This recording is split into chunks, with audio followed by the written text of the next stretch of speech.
Okay, coming into the class notes 6.3 definite integrals as limits or limits as definite intervals, working both ways. I basically took our discussion that we had the last time and I did try to color code for you a little bit as you're looking at the key.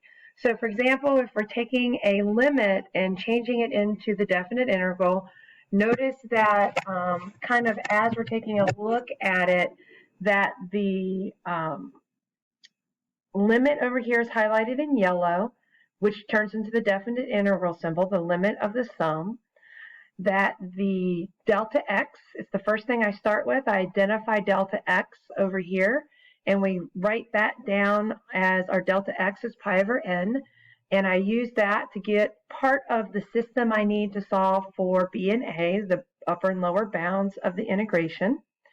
I then look for the inside of the function, and I have that color coded as green. And that green became the right endpoint.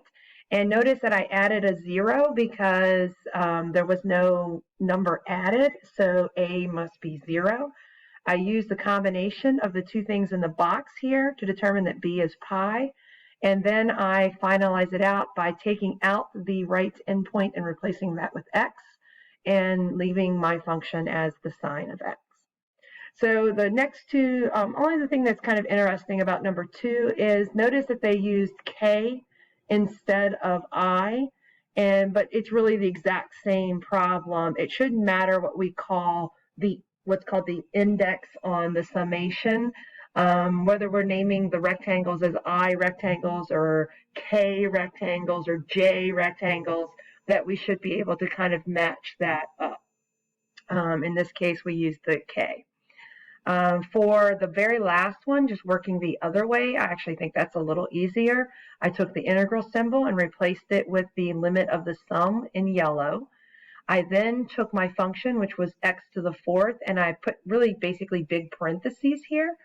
And I used the dx. I just created delta x. Remember, delta x is b minus a over n.